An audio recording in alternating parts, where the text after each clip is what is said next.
And then this the issue of finance. I've already talked about the sort of the permanent financial crisis, if you like, yeah, that we have lived through in the last 4 decades. But things have become even worse with the rise of financialization. Yeah? So it's not just kind of financial liberalization that increases the chance of this financial crisis, but also the permeation of the financial logic into everything, which some people call financialization. And this is seriously affecting our abilities to invest, especially for the long term. Yeah? I mean, the most telling statistics have been provided by Bill Lazonick, the American economist, and his associates. And basically, yeah, the exact numbers that differ depending on exactly which study you look at. But roughly speaking, in the last 2.5 decades, the top US and UK corporations gave away somewhere between the 85 and 95% of their profit to shareholders in the form of dividends and share buybacks. Yeah?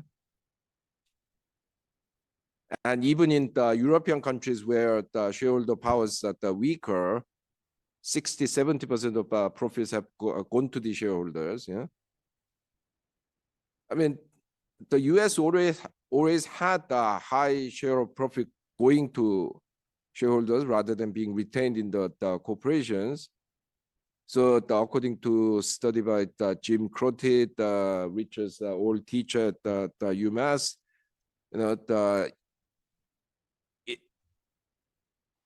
it had that much higher lower profit retention rate, but even then, until the 70s, US corporations retained around half of their profit. Yeah? Now it's basically 5%. Yeah?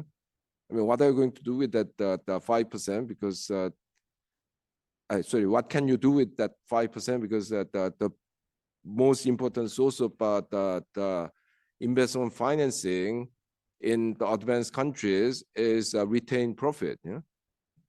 So you used to retain half the profit, now it's only 5%. Yeah? It's seriously affecting the way that you can invest, especially for the long term. And this has created a lot of inequality. Yeah? Inequality, especially based on the more kind of rentier kind of activities rather than productive investment.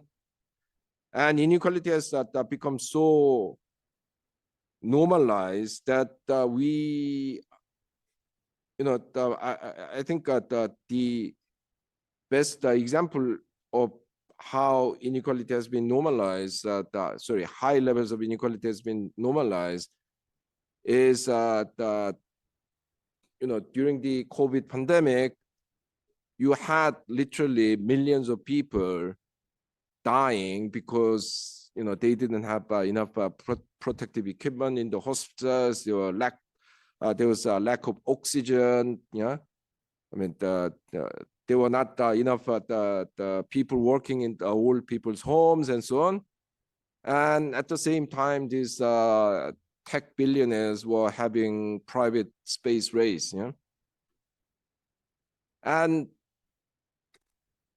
that contrast, I mean, it was of course mentioned, but didn't spark a whole series of outrage and social revolution. Yeah, no, it should have. Yeah, I mean, these people are literally burning billions of dollars for their hobby, while millions of people are dying. Yeah.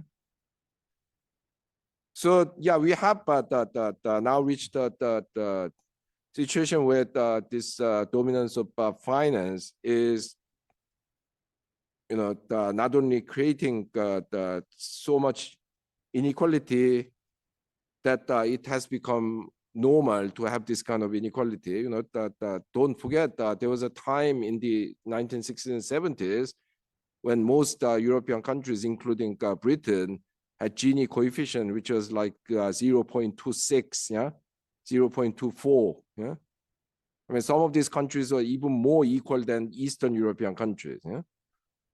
And now, I mean, that you think that this inequality is essential in maintaining our system. We need to ask questions about that. Yeah?